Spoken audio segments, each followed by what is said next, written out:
Hello guys, welcome back once again. My name is Abhishek Sahu and this is video number 4th of magnetic effect of current class 12th, है ना। तो आज हम part 4th में discuss करेंगे cyclotron को।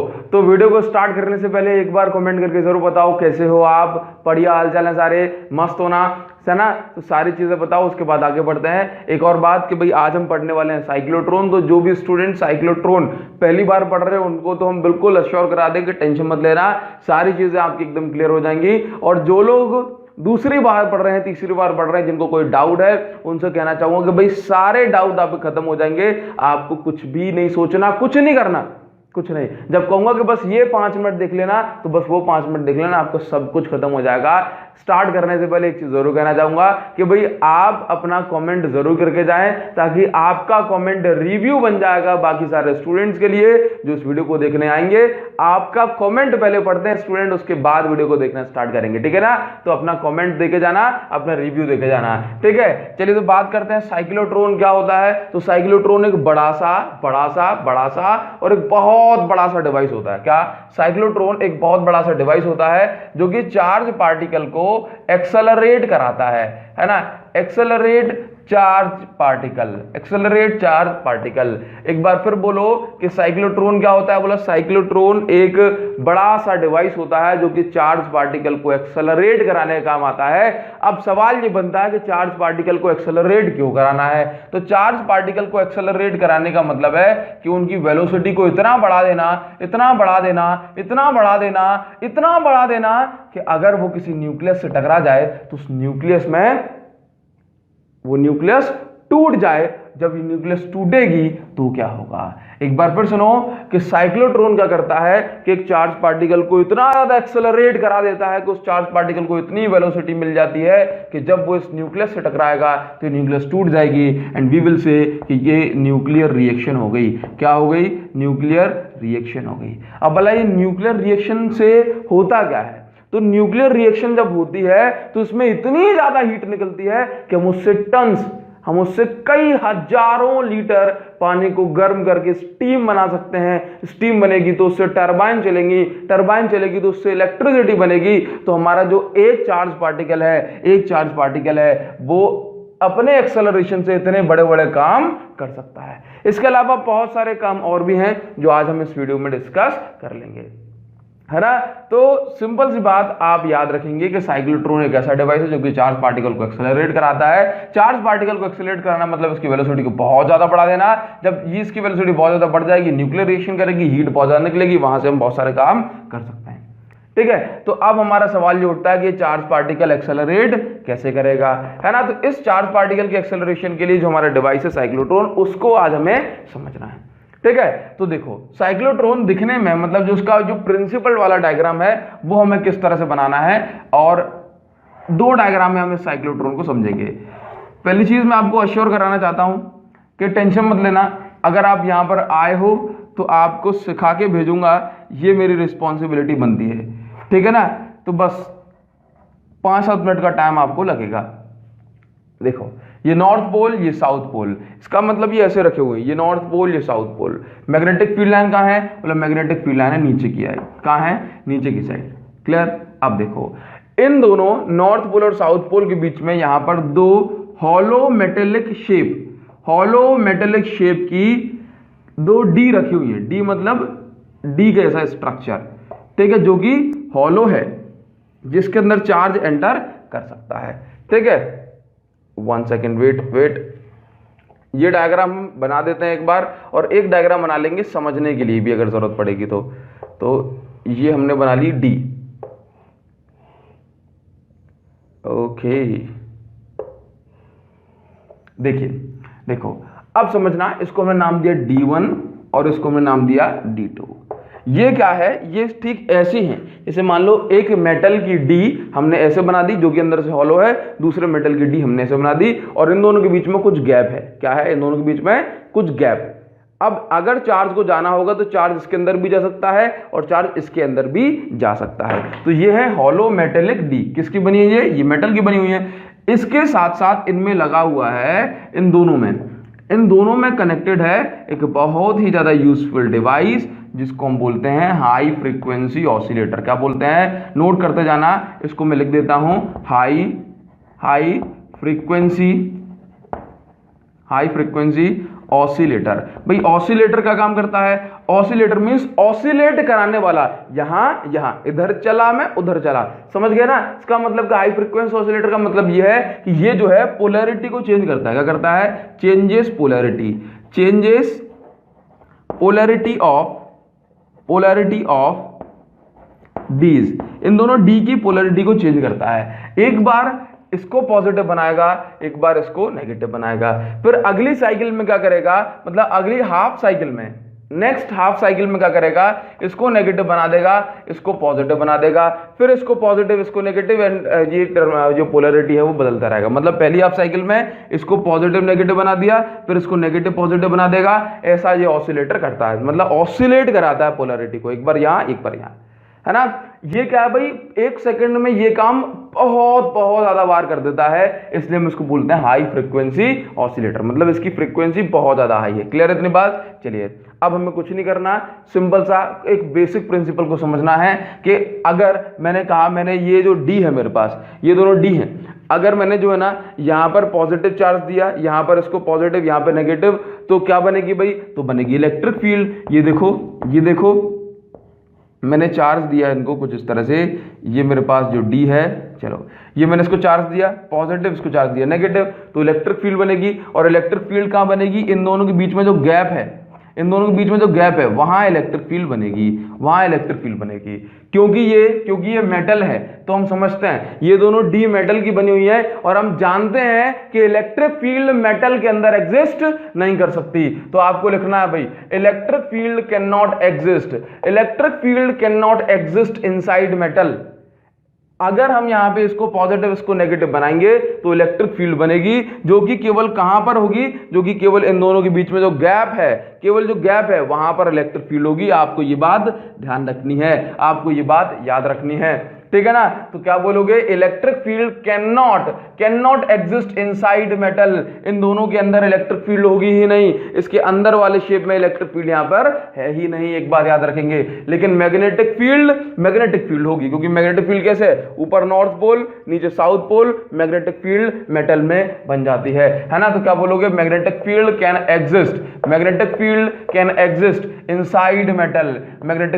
Exist inside metal, मतलब अगर मैंने इसको इलेक्ट्रिक फील्ड मैग्नेटिक फील्ड में रख दिया तो मैग्नेटिक फील्ड तो ओवरऑल हर जगह पे होगी, हर जगह पे मैग्नेटिक फील्ड होगी, नोट कर लो हर जगह पे मैग्नेटिक फील्ड होगी, लेकिन इनके अंदर इलेक्ट्रिक फील्ड नहीं होगी। चलिए अब अगर मैं बात करूं इलेक्ट्रिक फील्ड और मैग्नेटिक फील्ड करते क्या है, तो याद रखना, अगर एक चार्ज इलेक्ट्रिक फील्ड में मोशन कर रहा है तो इलेक्ट्रिक फील्ड उस पर फोर्स लगाएगी, जिस फोर्स के कारण से उसको एक्सेलरेशन मिल जाएगी। क्या मिल जाएगी, एक्सेलरेशन। इलेक्ट्रिक फील्ड नोट करो, किसी भी चार्ज की वेलोसिटी को बदल देती है, जबकि मैग्नेटिक फील्ड उस चार्ज की वेलोसिटी के मैग्नीट्यूड को नहीं बदलती, कांस्टेंट रखती है, लेकिन उसको घुमा देती है, उसको सर्कुलर मोशन करा देती है, घुमा देती है। ये चीज हमने पढ़ी हुई है। और घूमने की डायरेक्शन निकाल लेते हैं फ्लेमिंग लेफ्ट हैंड रूल से, निकालते। मैंने क्या कहा कि किसी भी चार्ज जो मोशन कर रहा है, कोई भी चार्ज जो मोशन कर रहा है, अगर उस पे इलेक्ट्रिक फील्ड अप्लाई की गई तो इलेक्ट्रिक फील्ड उसको एक्सेलरेट करा देगी, उसकी वेलोसिटी बढ़ा देगी। लेकिन मैग्नेटिक फील्ड उसकी वेलोसिटी को नहीं बढ़ाएगी, उसको घुमा देगी। तो यहां पर दो काम होने हैं, एक कौन सा काम होना है, यहां पर चार्ज को एक तो उसकी वेलोसिटी बढ़ानी है और एक उसको घुमाना है। एक तो चार्ज की वेलोसिटी बढ़ानी है, एक उसको घुमाना है। एक चार्ज की वेलोसिटी बढ़ानी है और एक चार्ज को, मतलब उसी चार्ज को घुमाना है, यानी दो काम करने हैं। तो दो काम करने के लिए दोनों चीज का यूज किया जाएगा, electric field and magnetic field. तो मैं यहां पे लिख सकता हूं कि electric field changes the velocity and magnetic field does not change velocity. ठीक है ना। चलिए भाई इतनी बात समझ में आई। अब देखो हमारा साइक्लोट्रॉन के अंदर जो वर्किंग प्रिंसिपल होता है वो कैसा होता है। पहले मैं आपको एक ब्रीफ आइडिया दे रहा हूं ताकि आपके दिमाग में एक बढ़िया सी क्लियर कट इमेज बन जाए और आप उसको तरीके से समझ पाओ, ठीक है ना।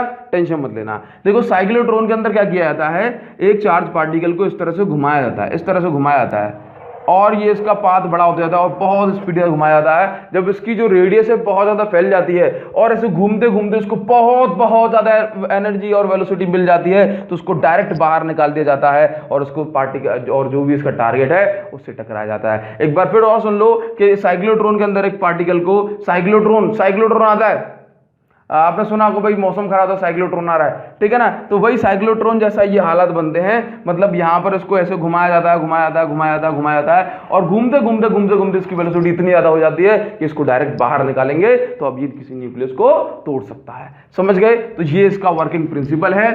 तो अब आपको छोटी सी बात पे ध्यान देना है, अब आपको बहुत छोटी सी बात पे ध्यान देना है, ठीक है। सबसे पहले जो बात मैं अब आपसे करूंगा उसको 5 मिनट बिल्कुल पेशेंस के साथ सुनना है, एकदम पेशेंस के साथ सुनना है, तसल्ली के साथ सुनना है, आपके सारे काम हो जाएंगे। तो साइक्लोट्रॉन में याद रखो कि magnetic field and electric field, cyclotron में याद रखो कि electric field and magnetic field दोनों होती है, but electric field and magnetic field are perpendicular to each other, are perpendicular, ये परपेंडिकुलर लिखा हुआ है, परपेंडिकुलर टू ईच अदर, है ना। साइक्लोट्रॉन में जो मैग्नेटिक फील्ड और इलेक्ट्रिक फील्ड है एक दूसरे के परपेंडिकुलर होती है, ये बात अपन को याद रखनी है, ठीक है। याद क्या रखना है, ये अरेंजमेंट अपना हो गया, अपन को अपने आप याद रहेगा। चलिए आगे बढ़ें। तो हमने क्या किया, अभी मैं इस डायग्राम में आपको समझाता हूं, समझ में नहीं आएगा तो मैं यहां समझा दूंगा, क्लियर है। चलिए तो देखो मैं ये सारी चीजें हटा दे रहा हूं ताकि आपको कोई भी कचरा ना दिखे और आपके दिमाग में कोई भी प्रॉब्लम ना आए, ठीक है। चलिए ये मैंने हटा दिया, डायग्राम को एकदम साफ सुथरा बना देते हैं, डायग्राम को बिल्कुल, ठीक है। अब आपको खुद से याद रखना है कि मैग्नेटिक फील्ड कहां पर है और कहां पर नहीं है। चलो ये बना दिया मैंने छोटा सा एरो, मैग्नेटिक फील्ड नीचे की साइड है, ठीक है। चलिए इसको मैं नाम दे देता हूं D1 और इसको नाम दे देता हूं D2। लेट्स से मानो कि अभी कोई चार्ज पार्टिकल कहां रखा हुआ है, तो चार्ज पार्टिकल रखा हुआ है हमारा बीच में। सबसे पहली चीज याद रखना कि हम जो है साइक्लोट्रॉन में जो घुमाने के लिए कंसीडर कर रहे हैं वो हम प्रोटॉन, हमारा जो रोटेटिंग या फिर मैं बोलूं जिस पार्टिकल को हमने सब्जेक्ट बनाया है वो है प्रोटॉन। भाई देखो एक एटम के अंदर 3 चीजें होंगी, प्रोटॉन, न्यूट्रॉन एंड इलेक्ट्रॉन, ठीक है। इलेक्ट्रॉन को अगर हम घुमाएंगे और घुमाते अगर इलेक्ट्रॉन को इतनी ज्यादा वेलोसिटी मिल जाएगी, देखो सर्कुलर मोशन कर रहा है, उसको इतनी ज्यादा वेलोसिटी मिल जाएगी तो इलेक्ट्रॉन का मास काफी ज्यादा हल्का होता है, जिसके कारण से ये घूमते आउट ऑफ ट्रैक हो जाएगा, चक्कर खा के पीछे पड़ा रहेगा। समझ गया ना बात को, ठीक है। इसलिए इलेक्ट्रॉन को नहीं लेते हैं, ये साइक्लोट्रॉन की एक लिमिटेशन है, कि इलेक्ट्रॉन को अगर लेंगे तो सर्कुलर पाथ में बहुत ज्यादा वेलोसिटी होने के कारण से ये आउट ऑफ द ट्रैक हो जाएगा, ठीक है ना। चलिए न्यूट्रॉन को क्यों नहीं लेते हैं, तो न्यूट्रॉन पर इलेक्ट्रिक, जैसे मान लो कि भाई न्यूट्रॉन न्यूट्रल है, तो अगर उस पर इलेक्ट्रिक फोर्स लगाना है तो कैसे लगेगा, है ना। न्यूट्रॉन न्यूट्रल है तो उसकी वेलोसिटी तो बढ़ा ही नहीं जा सकती चार्जेस को लेकर के, तो फिर हम यूज कैसे करेंगे, क्लियर है ना। तो इस तरह से हम इलेक्ट्रॉन और न्यूट्रॉन को नहीं लेते हैं, बचा क्या प्रोटॉन। तो प्रोटॉन भारी भी होता है और उस पर फोर्स लगा के उसकी वेलोसिटी को बदला भी जा सकता है, क्लियर है तेरी बात। चलिए तो मेरे पास क्या है, मेरे पास अच्छा इस डायग्राम को मैं ऐसे बनाता हूं। पहली चीज, इस डायग्राम को आपको बुक में दोनों डायग्राम देखने को मिल जाएंगे। ये है इसका कंस्ट्रक्शन वाला डायग्राम और एक डायग्राम हम बनाते हैं सीखने और समझने के लिए, ठीक है। देखो यहां पर मैग्नेटिक फील्ड की डायरेक्शन नीचे है, यहां पर मैग्नेटिक फील्ड की डायरेक्शन नीचे है। चलिए और इन दोनों के बीच में बन रही है इलेक्ट्रिक फील्ड, इन दोनों के बीच में बन रही है इलेक्ट्रिक फील्ड, इन दोनों के बीच में बन रही है इलेक्ट्रिक फील्ड। अगर ये पॉजिटिव है ये नेगेटिव है तो इलेक्ट्रिक फील्ड की डायरेक्शन ऐसे होगी, और अगर ये पॉजिटिव नेगेटिव ऐसे हो जाएगा तो इलेक्ट्रिक फील्ड डायरेक्शन बदल जाएगी। अब हम समझते हैं कि हम किस डायग्राम में बात कर रहे हैं। तो देखो ये इलेक्ट्रिक फील्ड और मैग्नेटिक फील्ड कैसी है, बोला परपेंडिकुलर। देखना मैग्नेटिक फील्ड की डायरेक्शन नीचे, इलेक्ट्रिक फील्ड या तो ऐसे बनेगी D1 से D2 ऐसे बनेगी या फिर ऐसे बनेगी। तो इलेक्ट्रिक फील्ड और मैग्नेटिक फील्ड कैसे हैं, परपेंडिकुलर। एक बार और देखो मैग्नेटिक फील्ड नीचे की साइड, इलेक्ट्रिक फील्ड या तो इस साइड होगी या फिर इस साइड, दैट मींस 90 डिग्री पे है। कहां पर है, 90 डिग्री पे। तो 90 डिग्री बनाने के लिए मैं एक डायग्राम यहां पे बनाता हूं जिसमें मैं आपको सारी चीजें समझा सकता हूं, ठीक है, चलिए एक बड़ा सा डायग्राम मैं यहाँ पे बना लेता हूँ। ये डायग्राम हमने बना लिया एकदम इसके प्रिंसिपल को समझने के लिए। ये 3D में डायग्राम है, इसको समझने में आपको थोड़ी सी प्रॉब्लम हो सकती है।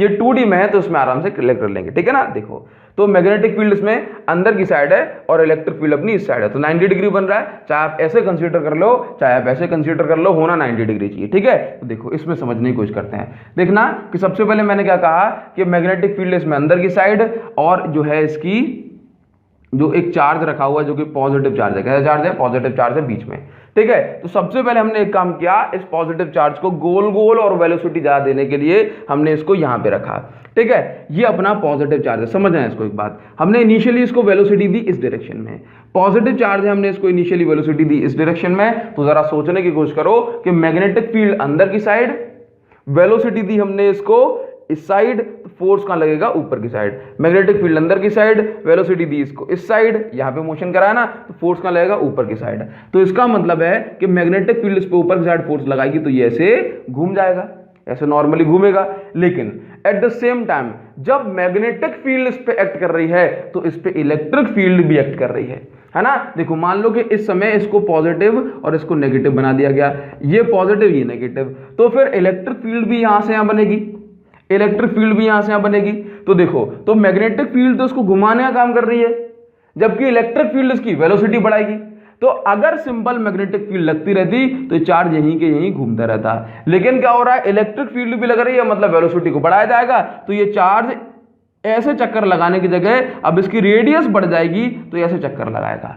बात समझ गए? तो देखो यहां पर क्या हुआ कि मैग्नेटिक फील्ड इलेक्ट्रिक फील्ड दोनों लगी, इलेक्ट्रिक फील्ड के कारण इसकी रेडियस हल्की सी बढ़ जाएगी, ठीक है ना। इलेक्ट्रिक फील्ड के कारण इसकी रेडियस बढ़ गई तो ये वापस से अपना चक्कर यहां पे पूरा नहीं कर पाया, रेडियस बढ़ गई, वेलोसिटी बढ़ गई तो ये आगे बढ़ गया, ठीक है। अब देखो फिर से क्या होगा, मैग्नेटिक फील्ड की डायरेक्शन अंदर, वेलोसिटी यहां पर, फोर्स लगेगा ऊपर, तो ये और इलेक्ट्रिक फील्ड ने फोर्स लगा के इसकी रेडियस को बड़ा कर दिया, तो ये चक्कर अपना यहां पे खत्म नहीं कर पाया। अब इस दौरान क्या हो रहा है कि भाई जैसे मान लो ये अपनी डायरेक्शन को भी बदल रहा है, ये पॉजिटिव नेगेटिव भी हो रहा है, इसको समझाते हैं। देखो क्या हुआ कि अब ये मैग्नेटिक फील्ड के कारण घूमेगा, मैग्नेटिक फील्ड के कारण घूमेगा, तो मैग्नेटिक फील्ड के कारण घूमा और ये घूम के ये देखो मान लो कि अब ये यहां से यहां आ गया, ठीक है। मतलब ये मैग्नेटिक फील्ड के कारण घूमा और ये इसके अंदर नहीं जा पाया, यहां पर आ गया।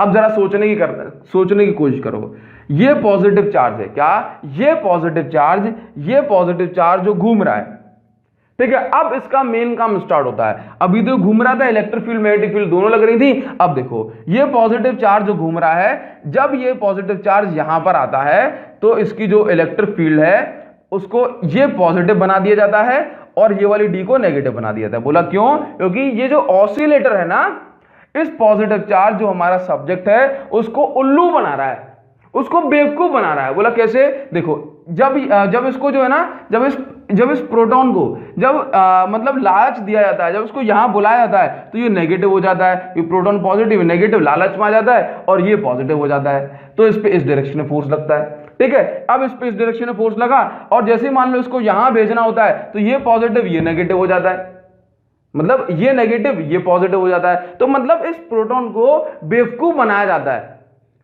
जहां प्रोटॉन को बुलाना हो वो वाली डी को नेगेटिव बना देते हैं और जहां से भगाना हो उसको पॉजिटिव बना देते हैं, ठीक है ना। तो ये काम चलता है ताकि ये बेवकूफ बनता रहे, उसकी वेलोसिटी बार बार बढ़ती रहे। अब देखो ये प्रोटॉन, अब इसके पास खाली स्पेस में जगह नहीं है, अब ये कहां भागेगा? ये भागेगा अब अंदर, ठीक है। तो मैग्नेटिक फील्ड गोल घुमाती और इलेक्ट्रिक फील्ड ने इस पे अंदर की साइड फोर्स लगाया, मतलब इसकी रेडियस को बड़ा किया।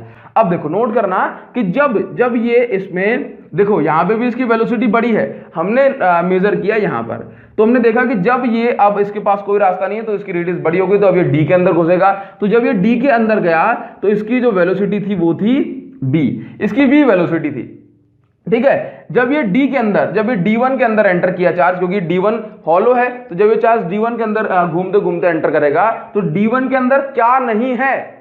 तो बोला D1 के अंदर इलेक्ट्रिसिटी नहीं है, सॉरी इलेक्ट्रिक फील्ड नहीं है। जब D1 के अंदर इलेक्ट्रिक फील्ड नहीं है तो फिर इसकी जो वेलोसिटी है वो भी नहीं बढ़ेगी। D1 के अंदर क्या है? तो D1 के अंदर मैग्नेटिक फील्ड है, तो मैग्नेटिक फील्ड घुमाती है। तो याद रखना जब ये हॉलो फील्ड में, जब ये हॉलो रीजन में एंटर करेगी तो मैग्नेटिक फील्ड इसके अंदर है, तो अपने जो घूमती तो रहेगी लेकिन ये घूमती तो रहेगी लेकिन ये वेलोसिटी नहीं बदलेगी। तो जिस वेलोसिटी के साथ ये अंदर गई थी उसी वेलोसिटी के साथ बाहर निकली है। ठीक है नाउ अब देखो इस रीजन में ये आगे बढ़ी, ठीक है, तो इसकी वेलोसिटी हो गई v1। अब v1 के बाद ये गई इसके अंदर, और जब ये इसके अंदर हुई तो भाई अंदर तो वेलोसिटी नहीं बढ़ेगी, तो ये हो गई v2। अच्छा इसी दौरान देखते हैं, जैसे मान लो इसके पहले की कहानी, इसके पहले की कहानी सुनो, इसकी पहले की कहानी सुनो कि जब ये चार्ज यहां से यहां गया, जब ये चार्ज यहां से यहां गया तो लेट से ये क्या था, मतलब ये लेट से था नेगेटिव। ठीक है नाउ अब क्या हुआ, जैसे ये चार्ज यहां पर आया, just about to move outside, तो ये पॉजिटिव बन गया और ये नेगेटिव बन गया। सो दैट इसको फिर से लालच मिल गया, कैसे लालच मिल गया कि अब ये पॉजिटिव जैसे बाहर निकलेगा, इस पे जो है ना इलेक्ट्रिक फोर्स लगेगा जो कि इसको इस साइड मूव कराएगा। ये जैसे ही बाहर निकलने को हुआ, ये पॉजिटिव ये नेगेटिव बन गया, तो ये बाहर निकलेगा तो इसको बाहर के साइड वेलोसिटी मिल जाएगी। एक स्टेप और समझ लेते हैं, अब ये गया इसके बाहर, इसकी जो वेलोसिटी थी वो थी v1, और इस तरह से जो है ना अब ये अंदर मूव करेगा तो इसकी वेलोसिटी v1 ही रहेगी। ठीक है इसके बाद क्या हुआ, इसके बाद अभी मान लो ये पॉजिटिव और ये नेगेटिव बन जाएगा। देखना देखो अभी क्या था, ये पॉजिटिव ये नेगेटिव। अब देखो जब जैसे ये बाहर निकलने को हुआ, ये पॉजिटिव और ये नेगेटिव बन जाएगा, ताकि इलेक्ट्रिक फील्ड बनेगी इस डायरेक्शन में, और ये v1 वेलोसिटी से इसकी वेलोसिटी हो जाएगी v2। मतलब देखो हर साइकिल में, हर हाफ साइकिल में इसकी वेलोसिटी बढ़ रही है। ठीक है अब ये v2 के बाद ये घूम के जाएगा और यहां पर इसकी वेलोसिटी होगी v2, फिर बढ़ेगा और ये पोलैरिटी चेंज होगी, ये हो जाएगी v3। अब v3 के बाद ये जाएगा ऐसे अंदर और इसकी वेलोसिटी यहां से जो है ना यहां से यहां तक निकलेगी, पोलैरिटी चेंज हो जाएगी, तो ये वेलोसिटी हो जाएगी v4। कितनी हो जाएगी v4, और इस तरह से बढ़ाते इसकी वेलोसिटी इतनी बढ़ जाएगी कि हमें इसको बाहर निकालना पड़ेगा। बाहर निकालने के लिए यहां पर जो है एक विंडो बनाई जाती है, जहां पर यहां पर एक नेगेटिवली चार्ज डिफ्लेक्शन प्लेट बनाई जाती है, ताकि इसको एक सही पाथ मिल जाए बाहर निकलने के लिए। क्लियर है मेरी बात? तो मतलब इसको घुमा घुमा के जब इसकी वेलोसिटी बहुत ज्यादा हो जाए, इसको इस विंडो के थ्रू बाहर निकाल दिया जाता है और जो है अपने टारगेट से हिट करा दिया जाता है। ठीक है तो इसको ये बाहर निकाला, टारगेट से हिट कराएंगे और जो भी हमें कराना है वो करा देंगे। ठीक है बोले ये वाला डायग्राम, इसमें कोई अंतर है क्या? कोई अंतर नहीं है। इसमें भी देखो perpendicular magnetic field and electric field है, इसमें भी perpendicular magnetic field and electric field है। ये 3D में है, ये 2D में है। क्लियर है मेरी बात? बस ये कहानी थी साइक्लोट्रॉन की। तो बस साइक्लोट्रॉन में हमें कुछ चीजें और नोट कर लेनी है, जैसे साइक्लोट्रॉन में अगर कोई पार्टिकल घूम रहा है, तो उसकी रेडियस कितनी होगी? तो हमने पढ़ा हुआ है उसकी रेडियस होती है mv/qb। ये पढ़ा हुआ हमने। कैसे पढ़ा है ये कैसे पढ़ा है? हमने प्रीवियस टर्न पे जो क्वेश्चन किया था, मतलब मोशन वाला कैसे पता? देखो इस पे इलेक्ट्रिक फोर्स भी लग रहा है और इस पे मैग्नेटिक फोर्स भी लग रहा है। ठीक है ना, इस पे इलेक्ट्रिक फोर्स भी लग रहा है और इस पे मैग्नेटिक फोर्स भी लग रहा है। या फिर मैं ऐसे बोलूं, इस पे क्या लग रहा है भाई? ये घुमा कौन रहा है? तो घुमा रहा है इसको magnetic force QVB। Magnetic force घुमा के क्या लगा रहा है? mv²/r। ये कैंसिल हो गया तो r की वैल्यू कितनी आ गई? mv/qb। मतलब घुमा कौन रहा है? मैग्नेटिक फोर्स के कारण क्या लग रहा है? Centripetal force. इन दोनों को इक्वेट कर दिया, सामने रख दिया। तो रेडियस हो गई इसकी ये। टाइम पीरियड निकालेंगे तो टाइम पीरियड कितना हो जाएगा? टाइम पीरियड होता है 2πr/v। तो 2πr की वैल्यू पुट कर देंगे mv/qb, 2πr/v। लो एक बार और कर देते हैं। ठीक है 2πr/v, ये हमने लास्ट टर्म पे निकाला है। तो 2πr की जगह पुट कर देंगे mv/qb अपॉन में है v। तो यहां से अपन को मिल जाएगा टाइम पीरियड की वैल्यू 2πm/qb। ठीक है तो इसका जो टाइम पीरियड है वो रेडियस पर डिपेंड नहीं करता। आपको ये डायग्राम समझ में आ गया? इसमें देखो ये v1 v2 v3 लिखने के कारण से ये डायग्राम थोड़ा सा गंदा दिखाई दे रहा है, बाकी एक्चुअल डायग्राम आपकी बुक्स में दिया हुआ है। ठीक है ना, चलिए तो T निकल के आ गया अपने पास। इसी तरह से यहां पर अगर जो है ना किसी पार्टिकल की वेलोसिटी काइनेटिक एनर्जी निकालनी होगी तो ke = ½ mv² हो जाता है, ½ mv²। तो ke = ½ m की वैल्यू m है, v² की वैल्यू कहां से निकलेगी? तो v की वैल्यू हो जाएगी अपनी, देख लो भैया, v की वैल्यू हो जाएगी r⁴m, r⁴m। ठीक है ना, तो ये r² q² v²/m² कैंसिल कर देना, तो अपना जो भी है ना वो अपना आंसर हो गया। क्या हो गया? काइनेटिक एनर्जी ke = हो गया ½ q square b square r square upon m. ये बात इतनी क्लियर हो गई। तो ये हो गया अपना साइक्लोट्रॉन की सारी बातें। साइक्लोट्रॉन की फ्रीक्वेंसी निकालनी है कि 1 सेकंड में कितने चक्कर पूरे हो जाएंगे। तो कैसे निकालते हैं भाई, कैसे निकालते हैं? फ्रीक्वेंसी का फॉर्मूला होता है 1 अपॉन टाइम पीरियड। नोट करते जाओ सीक्वेंस से। तो 1 अपॉन टाइम पीरियड का मतलब है QB upon 2πm, QB upon 2πm। तो ये हो जाएगी साइक्लोट्रॉन की फ्रीक्वेंसी। दैट मींस 1 सेकंड में कितनी साइकिल ये पूरी कर देता है, ये चार्ज जो घूम रहा होता है। क्लियर है? तो ये हुई साइक्लोट्रॉन की कंप्लीट कहानी। आप मुझे कमेंट करके बताओगे, आप मुझे कमेंट करके बताओगे कि ये वीडियो से आपको समझ में आया नहीं आया, और जो मैंने कहा था वो पूरा हुआ या नहीं हुआ। इसके साथ साथ आपका कमेंट रिव्यू बन जाए। इस तरह से इस वीडियो के बारे में सारी चीजें बता देना। समझ में नहीं आया ना, फिर भी बताना, आपके लिए एक दूसरी वीडियो बनाऊंगा। समझ में आया फिर भी बताना, तब तो आपको जरूरत ही नहीं पड़ेगी। ठीक है, मिलते हैं आपसे नेक्स्ट वीडियो में, नेक्स्ट पार्ट में। तब तक के लिए थैंक यू सो मच, खुश रहें। Thank you so much, thanks a lot.